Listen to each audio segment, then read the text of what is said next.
Γεια, καλώς ήρθατε στο κανάλι του Make Your Music. Μου έχετε ρωτήσει πάρα πολλοί κόσμος πώς γίνεται να συνδέσετε κάμερες και να πάρετε την καλύτερη ποιότητα της κάμεράς σας στον υπολογιστή και να μπορείτε να την καταγράφετε κιόλας.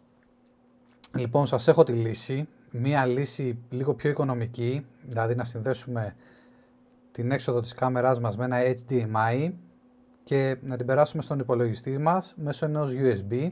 Η καλύτερη λύση σε αυτό είναι να χρησιμοποιήσουμε τη Elgato, αυτό εδώ που βλέπετε. Είναι απλά ένα USB 3, το οποίο από την άλλη μεριά έχει HDMI, κάμερα, HDMI, υπολογιστής και είσαι κομπλέ.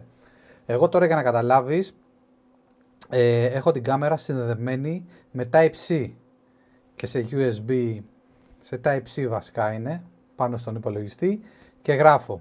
Αλλά πήρα κάτι πολύ δυνατό, ήθελα να το μοιραστώ μαζί σας, για όλους εσάς που με ρωτάτε. Πήρα το Elgato πάλι, είναι από τις καλύτερες εταιρείες που υπάρχουν, το Camlink Pro, είναι αυτό εδώ. Το έχω ανοίξει το κουτάκι του, τη συσκευασία του. Αυτό λοιπόν είναι το προηγούμενο που δείξαμε, είναι απλά ένα USB το οποίο μπαίνει πάνω στον υπολογιστή. Αυτό εδώ μπαίνει πάνω στη μητρική κάρτα.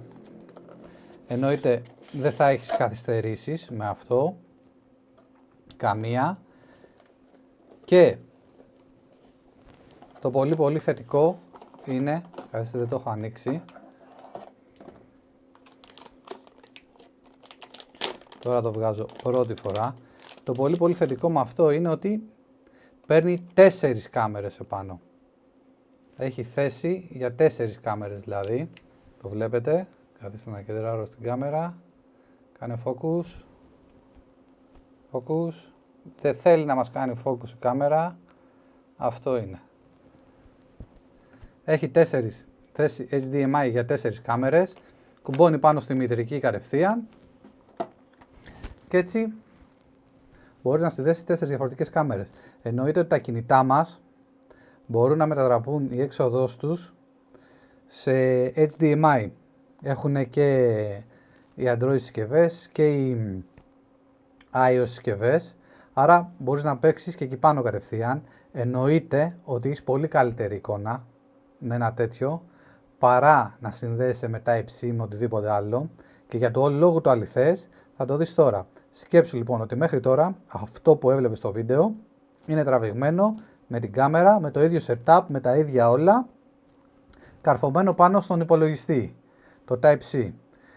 Θα κομπλάρω πάνω στον υπολογιστή το Camlink Pro της Elgato και θα επιστρέψω να δεις τη διαφορά γρήγορα και να πούμε και δύο πράγματα γι' αυτό. Λοιπόν, επιστρέψαμε, είδες πολύ γρήγορα ποια είναι η διαφορά το ένα με το άλλο. Βλέπεις ότι η ποιότητα εικόνας είναι πολύ καλύτερη, πολύ ανώτερη, γιατί παίρνεις καθαρά όλη την πληροφορία και άμα θες ειδικά να τραβάς 4K βίντεο, γιατί τραβάει 4K βίντεο, νομίζω αν δεν κάνω λάθος μέχρι 30 fps είναι το 4K του, αλλά όπως είπαμε και πριν έχει 4 κάμερες, άρα επί 4 φορές. Μπες να δεις τα specs που έχει μέσα στην εταιρεία. Δεν είναι φθηνό προϊόν καθόλου, έχει 350 ευρώ καινούριο. Το άλλο το στικάκι που σου έδειξα έχει 100 ευρώ, αλλά εγώ το πήρα από eBay καινούριο, αχρησιμοποιητό, μαζί με τα μεταφορικά, το πήρα 195 ευρώ. Σίγουρα δεν είναι φθηνά πράγματα, αλλά δεν σε βολεύει. Δηλαδή θες να δώσεις 100 ευρώ για το στικάκι μόνο, το οποίο θα είναι μία κάμερα, τέλος, με τη διπλάσια τιμή να πάρεις ένα πολύ ανώτερο προϊόν, γιατί δεν είναι μόνο ότι έχει τις 4 κάμερες επάνω, είναι ότι παίρνει 4 κάμερες επάνω, είναι ότι καταρχήν μπαίνει πάνω στη μητρική, στη motherboard σου, και έτσι γλιτώνεις πάρα πολλά πράγματα και καθυστερήσεις και πόρους και χίλια δυο. Άρα εσύ αποφασίζεις. Ελπίζω να σας βοήθησα όλους εσάς που με ρωτήσατε το τι μπορείτε να κάνετε και ποιες είναι οι καλύτερες επιλογές. Οτιδήποτε απορία έχετε, ξέρετε, μου στέλνετε κανονικά στα social.